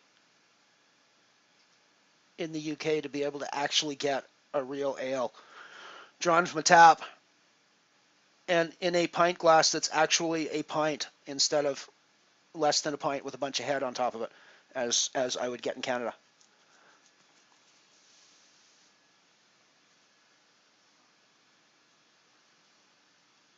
Well, and I tend to agree with you, Fatty, and I'm not entirely sure that it would, because I don't think that I think it would be misinterpreting what most women want as well. I mean, it's the Royal Flush girls maybe properly interpreting what most men want, but just putting an analog in as that women want the same thing, just with beefy men instead of busty women. Um, I don't necessarily think that would work very well.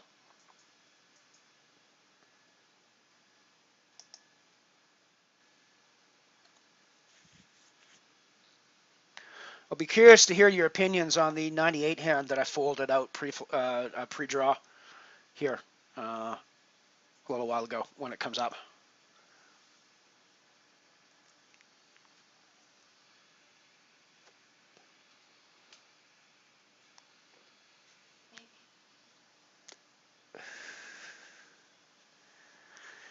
Ace King Jack, we probably don't need to get involved with that.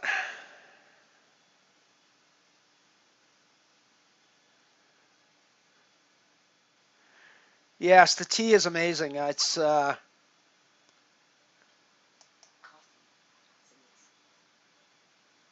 have good coffee over there too. Jen is just reminding me here at the side. Um, the Costa Coffee chain for chain coffee does really, really, really good stuff. Jen's a bit of a connoisseur of coffee and was quite impressed with that.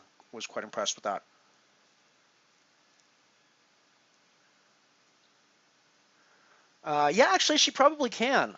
Why don't you bring up your why don't you bring up the Twitch on there and you can chat, type and chat. Just mute the sound if you when it comes up, or else it'll confuse the crap out of me.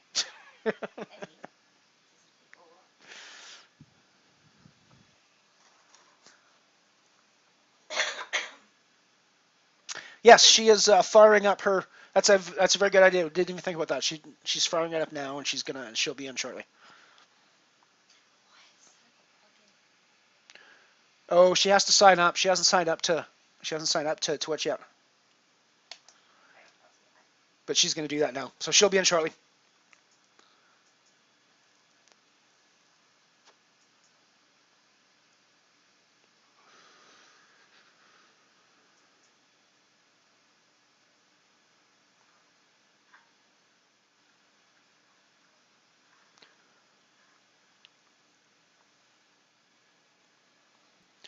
Countdown of the horse tournament is 1 hour and 20 minutes now.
Yeah, I figured that the Royal Flush Girls are a bit of an anachronism, I think, Jen.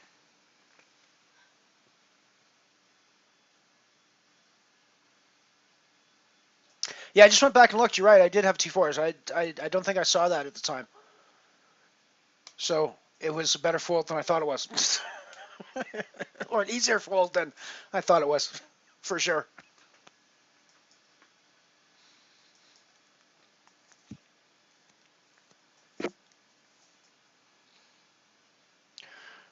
We're getting to the point now that we're down at the 14, 15 big blind level that we're looking for places to make a move, places to do things. This obviously Jack 10, 10, 10, not the hand that we want to do things with, but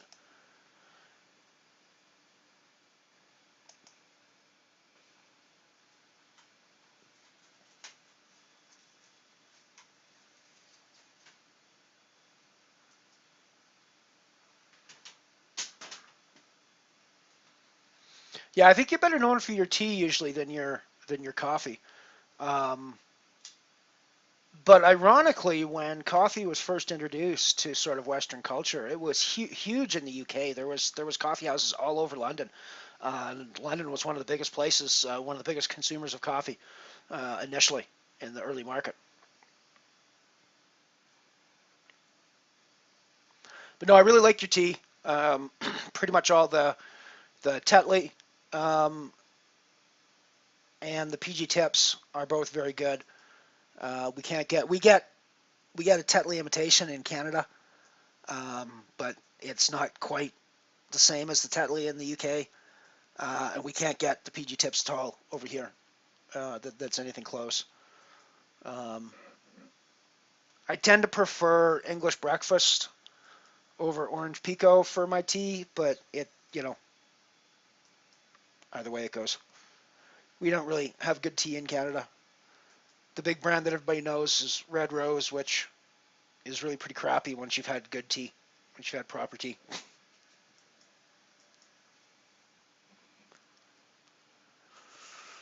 Yeah, we'd have to discard three on this hand for it to be anything of value. So I think we're just gonna say bye bye and wait for another one. I'm not getting the video,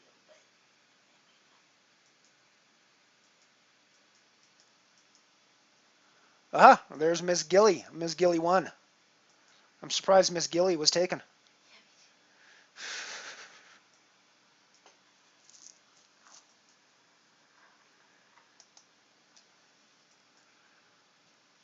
Who knew there was more than one Miss Gilly in the world?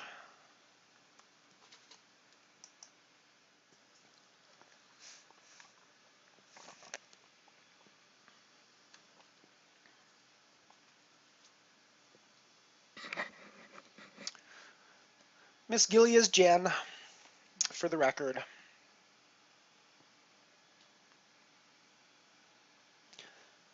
Thadian, you've definitely played across from her on PSO home game at tables. Oh yeah, several times. She plays under the chip and the chair icon.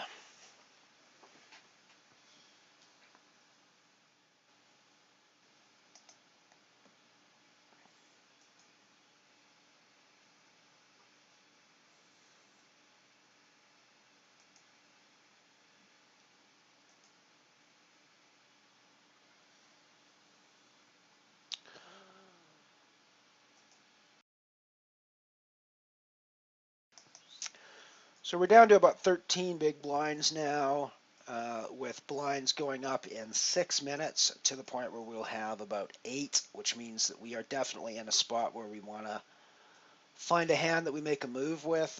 This is something where you could definitely draw 2 to the nuts. Here you're drawing 2 to the 7-4 deuce, which wouldn't be a horrible thing to do, but we're in very early position as well, which means we don't really have any idea what people are going to do behind us in that situation. And drawing 2, your odds are always pretty low to actually, um,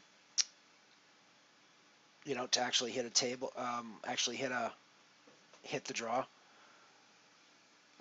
It's funny. I didn't notice that I'd moved tables until I saw it happen on the 3 minute later stream.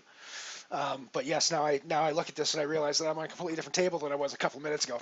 I should pay more attention to what's going on in my game.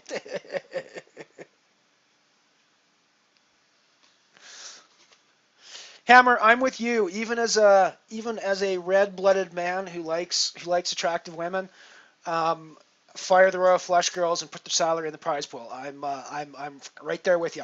Buy better chairs. Get better dealers.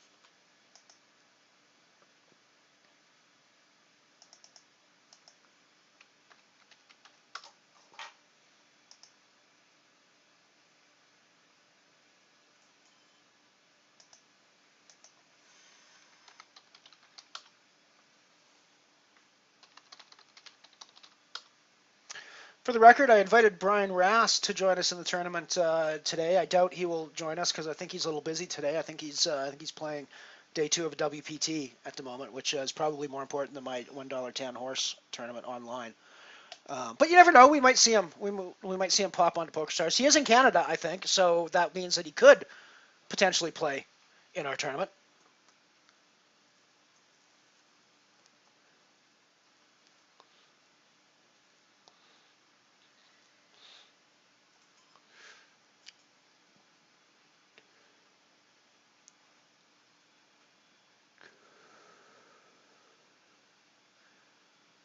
Okay. I think this is the hand that I'm going to collect some chips on. This is a shove situation and a pat and close my eyes and hope. Um, that's probably not good poker strategy, but it's the strategy I'm employing in this hand.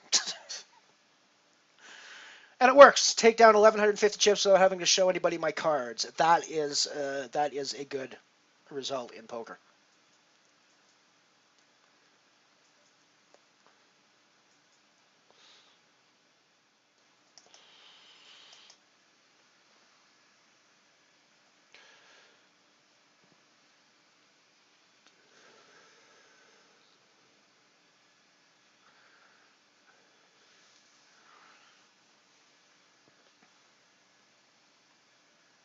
Yeah, I agree that the traditional English breakfast is great. One of the things I love about my job is that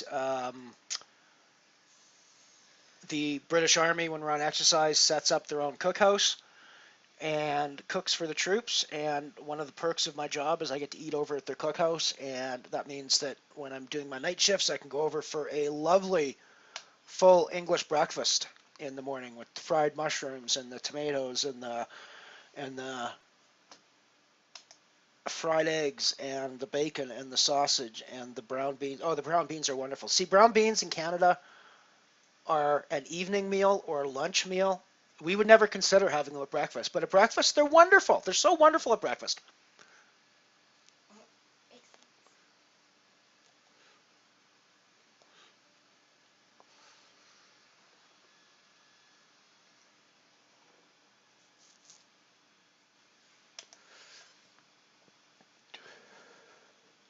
We might consider having mushrooms for breakfast in Canada, but we would definitely chop them up very finely and put them into an omelet. We would not just like fry them and serve them on their own. That's just wonderful to see, just fried mushrooms on their own. That's lovely, wonderful, wonderful, wonderful.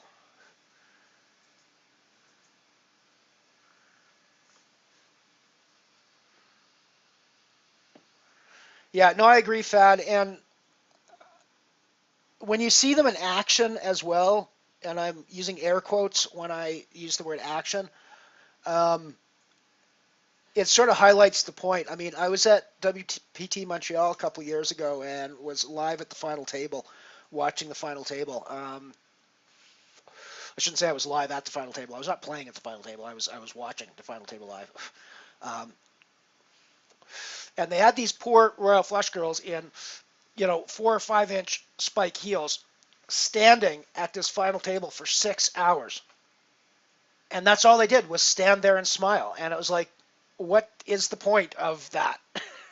And why are you making her do it in high heels? And why aren't you at least giving her a damn chair to sit down in?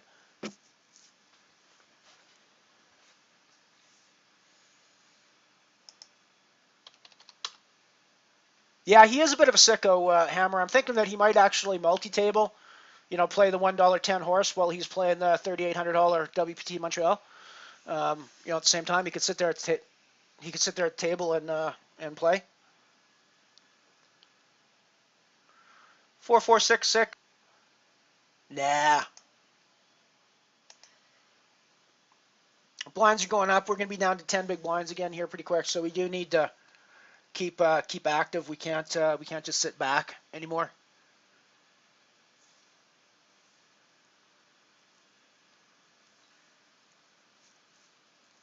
Yeah, I agree, Fatty. And actually, Brian Rast, I think right now is one of my favorite poker thinkers. There's a few people that I really have a lot of respect for the way they think about the game.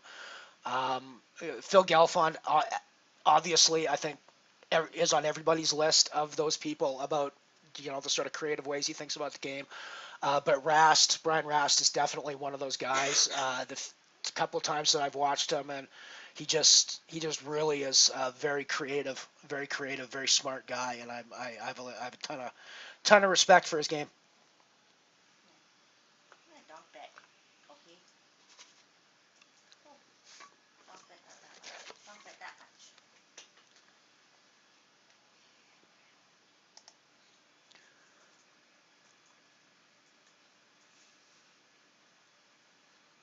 There's there's a call that he makes.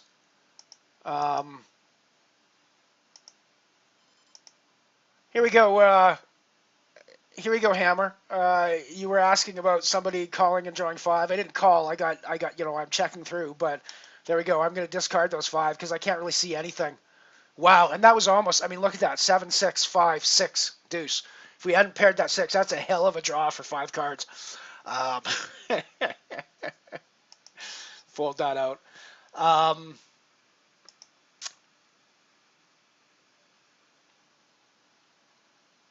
yeah, there's a call that Brian Rass made in the Premier League last year against Phil Locke that is just incredible to watch.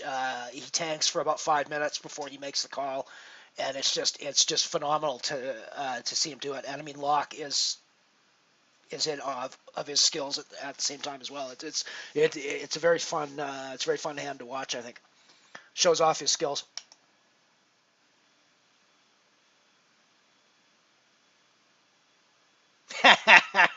The cooking, actually, I'm surprised as well. When they first told me, well, you can eat at the Army Cookhouse, I'm like, oh great, I can eat at the Army Cookhouse, yay! But the food is surprisingly good there. Actually, they do a surprisingly good job. Um, with it. It's all done, it's not real factory line stuff. It's all done with chefs and real ingredients and stuff. So yeah, I'm actually quite impressed. Alrighty, we're on a break, so I'm going to go do my custodial duties, and I will return shortly.